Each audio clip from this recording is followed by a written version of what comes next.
అందరికీ hi, hello, నమస్కారం. ఇవాళ మనం రికర్షన్ ప్రోగ్రామ్స్‌కి, రికర్షన్ అల్గారిథమ్స్‌కి టైమ్ కాంప్లెక్సిటీ ఎట్లా కాలిక్యులేట్ చేయాలి అనే టాపిక్‌ని నేర్చుకుందాం. సో, దీనిలోకి వెళ్ళబోయే ముందు మీరు గనక నా ఛానెల్‌ని ఫస్ట్ టైమ్ చూస్తున్నట్లయితే ఖచ్చితంగా సబ్స్క్రైబ్ చేసుకోండి. So, without any late let's get started. Recursion program అయినా, ఎలాంటి ప్రోగ్రామ్ అయినా, ఎలాంటి అల్గారిథమ్ అయినా సరే టైమ్ కాంప్లెక్సిటీని కాలిక్యులేట్ చేయాలి అంటే మనం ఫస్ట్ ఆఫ్ ఆల్ టైమ్ పాలినామియల్‌ని తెచ్చుకోవాలి. టైమ్ పాలినామియల్‌ని కనుక తెచ్చుకుంటే అందులో ఉన్నటువంటి కాన్స్టెంట్స్‌ని, కోఎఫిషియంట్స్‌ని అన్నిటిని ఒమిట్ చేసి, ఏదైతే హైయెస్ట్ డిగ్రీ టర్మ్ ఉందో, దాన్ని బిగ్ ఓ నొటేషన్‌లో చూపిస్తే అదే టైమ్ కాంప్లెక్సిటీ అవుతుంది. టైమ్ పాలినామియల్‌ని మనం ఇన్ టర్మ్స్ ఆఫ్ ఇన్‌పుట్ తెచ్చుకోవాలి. సో, మనం ఎప్పుడు ఇన్‌పుట్‌ని గూడా జనరల్‌గా టైమ్ కాంప్లెక్సిటీ కాలిక్యులేట్ చేసేటప్పుడు nతో రిప్రజెంట్ చేస్తాం. సో, మనకి టైమ్ పాలినామియల్ అనేది nతో వస్తుందన్నమాట. సో, ఇప్పుడు నేను ఒక చిన్న రికర్షన్ ప్రోగ్రామ్‌ని ఎగ్జాంపుల్‌గా తీసుకున్నా. ఓకే. సో, ఇక్కడ జస్ట్ ఒక అల్గారిథమ్ లాగా రాసాను. అల్గారిథమ్ పేరొచ్చేసి ఫంక్షన్ ఆఫ్ n.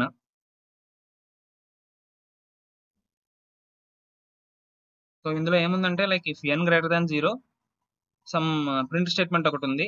అండ్ అట్లాగే ప్రింట్ స్టేట్మెంట్ తర్వాత రికర్సివ్ కాల్ ఒకటుంది. అంటే ఆ ఫంక్షన్ లోపల ఆ ఫంక్షన్‌నే మళ్ళీ n ని ఒక డిక్రిమెంట్ చేసి కాల్ చేస్తుందన్నమాట.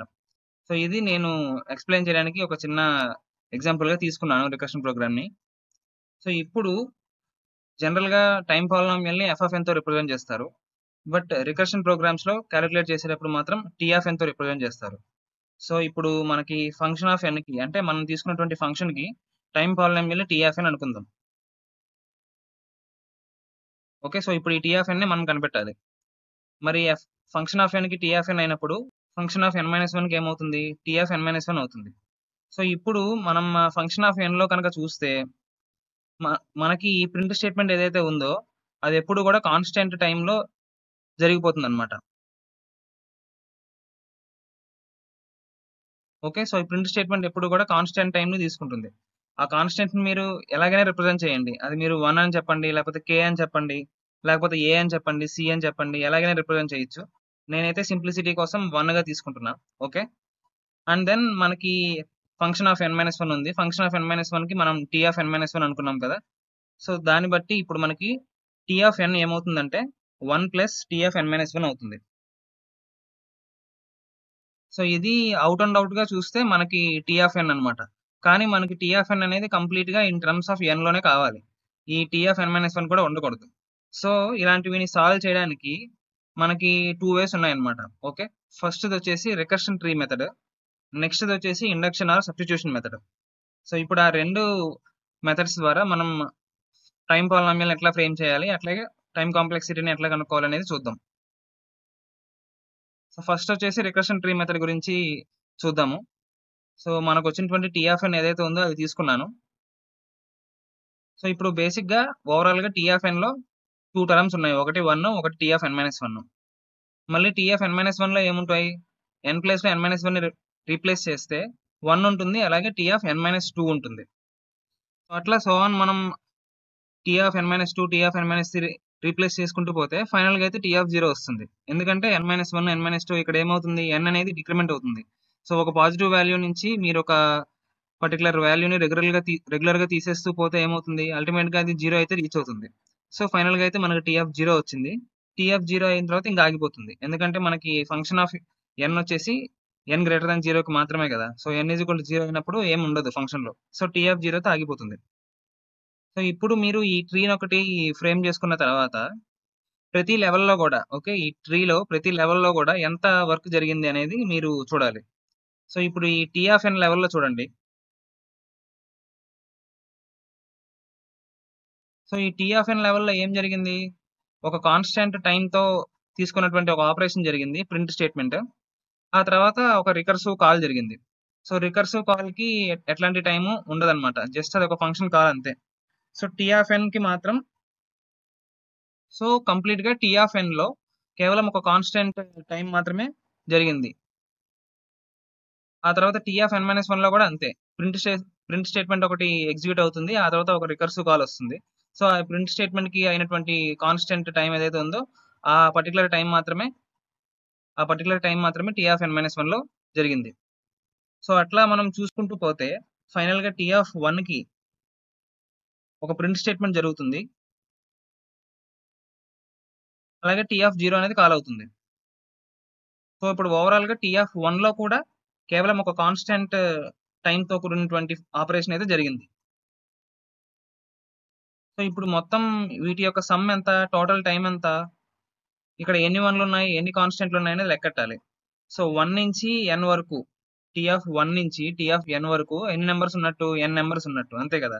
అక్కడ జస్ట్ డిక్రిమెంట్ అయ్యేది 1 by 1 మాత్రమే డిక్రిమెంట్ అవుతుంది. సో ఖచ్చితంగా 1 to n నెంబర్స్ ఉన్నాయి. సో అట్లా n టైమ్స్ 1 ఉంటే అది ఏమవుతుంది, n అవుతుంది. సో ఫైనల్ గా మనకి టీ ఆఫ్ n వచ్చేసి n అనమాట. సో మనకు వచ్చినటువంటి టైం పాలినామియల్ వచ్చేసి n. సో ఏం చెప్పాను, వచ్చిన టైం పాలినామియల్ లో ఏదైతే హైయెస్ట్ డిగ్రీ ఉన్నటువంటి టర్మ్ ఉంటుందో సో దాన్ని బిగ్ ఓ రొటేషన్ లో రిప్రజెంట్ చేస్తే అదే మనకి టైం కాంప్లెక్సిటీ అవుతుంది. సో రికర్షన్ ట్రీ మెథడ్ ద్వారా మనం తీసుకున్నటువంటి ఫంక్షన్ కి టైం కాంప్లెక్సిటీ వచ్చేసి O of n. Okay, so ఇప్పుడు నెక్స్ట్ మెథడ్ చూద్దాం. సో సెకండ్ మెథడ్ వచ్చేసి ఇండక్షన్ ఆర్ సబ్స్టిట్యూషన్ మెథడ్ అన్నమాట. సో ఇది సాల్వ్ చేయడం కోసం ఒకసారి మళ్ళీ ఫంక్షన్ ఆఫ్ n ని టీ ఆఫ్ n ని రాసుకున్నాను ఇట్లా స్ప్లిట్ చేసిన విధంగా. Okay, so n less than or equal to 0 అప్పుడు ఏం లేదనమాట యాక్చువల్ గా ఫంక్షన్ వచ్చేసి n greater than 0 ఉన్నప్పుడు మాత్రమే. సో ఏం లేదు కదా అని 0 రాయకూడదు. ఓకే, సో అప్పుడు కూడా సమ్ కాన్స్టెంట్ టైం అనేది తీసుకుందని చెప్పి రాసుకోవాలి. సో నేను ఆ కాన్స్టెంట్ నే 1 అనుకుంటున్నాను. సో అట్లాగే n greater than 0 అప్పుడు మనం చూసాం కదా, ప్రింట్ స్టేట్మెంట్ కి 1, అలాగే ఇంకో టీ ఆఫ్ n - 1 ఉంది. సో ఇప్పుడు ఈ 1 ప్లస్ టీ ఆఫ్ n - 1 ని తీసుకుని మనం సబ్స్టిట్యూషన్ మెథడ్ ద్వారా టైం పాలినామియల్ ని ఫ్రేమ్ చేయాలి. సో టీ ఆఫ్ n - 1 ని కనుక్కుంటే n ప్లేస్ లో n - 1 ని రీప్లేస్ చేయండి, అప్పుడు ఏమొస్తుంది, 1 ప్లస్ టీ ఆఫ్ n - 2 వస్తుంది. సో అదే మాదిరి టీ ఆఫ్ n - 2 ఎంత అవుతుంది, n ప్లేస్ లో n - 2 రీప్లేస్ చేయండి, అప్పుడు ఏమవుతుంది, 1 ప్లస్ టీ ఆఫ్ n - 3 వస్తుంది. సో ఇప్పుడు ఇట్లా మనం రీప్లేస్ చేస్తే వచ్చినవన్నీ కూడా సబ్స్టిట్యూట్ చేసుకుంటే ఫైనల్ గా టీ ఆఫ్ n ఏ విధంగా వస్తుంది అంటే, టీ ఆఫ్ n - 1 ని రిప్రజెంట్ చేసినప్పుడేమో టీ ఆఫ్ n - 2 +1 +1 వచ్చింది. టీ ఆఫ్ n - 3 ని రీప్లేస్ చేసినప్పుడేమో టీ ఆఫ్ n - 3 +1 +1 +1 వచ్చింది. సో ఇది ఇప్పుడు ఏ ఫార్మాట్ లో పోతుంది, T of n is equal to T of n - k అట్లాగే ప్లస్ k టైమ్స్ +1 +1 +1 ఉంటుంది అనమాట, అంటే k × 1. సో ఓవరాల్ గా మనకి ఫైనల్ గా అయితే T of n is equal to T of n - k plus k × 1. Okay, so అట్లా n - 3 n - 4 అట్లా వెళ్తూ వెళ్తూ ఫైనల్ గా k అనే దానికి రీచ్ అయింది అనుకుందాం, అందుకనే n - k తీసుకున్నాం. సో ఇప్పుడు ఇందాక అనుకున్నట్లుగానే ఇది ఒక డిక్రిమెంట్ ఫంక్షన్ అనమాట, ఇది ఒక డిక్రీజింగ్ ఫంక్షన్. సో n లోంచి మనం సంథింగ్ రెగ్యులర్ గా తీసేస్తూ వస్తున్నాం. సో అట్లా తీసుకుంటూ పోతే ఖచ్చితంగా ఒక పాయింట్ దగ్గర అది 0ని రీచ్ అవ్వాలి. సో n - k 0 అయిందని అనుకుంటే n = k. ఓకే, టీ లోపల ఉన్నది డిక్రీజింగ్ గా పోతుంది కాబట్టి సమ్ పాయింట్ లో అది 0 అయితే రీచ్ అవుతుంది. సో అట్లా చూస్తే కనుక n - k = 0, n = k అన్నమాట.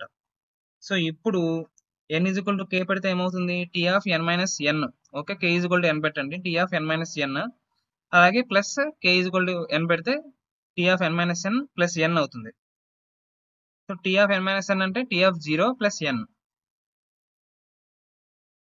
Okay, T of n - n అంటే టీ ఆఫ్ 0 ప్లస్ n అన్నమాట.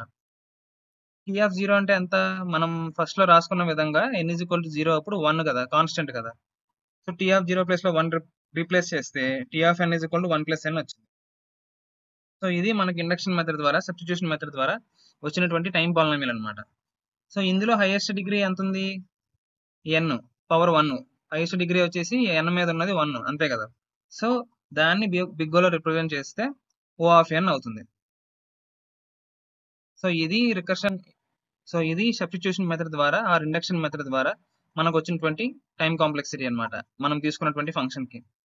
సో మీరు చూసినట్లయితే ఖచ్చితంగా రెండు మెథడ్స్ లో కూడా మనకి ఫైనల్ టైం కాంప్లెక్సిటీ అయితే ఈక్వల్ గా వస్తుంది. సో ఓకే, మీకు ఇది అర్థమైందని అనుకుంటున్నాను.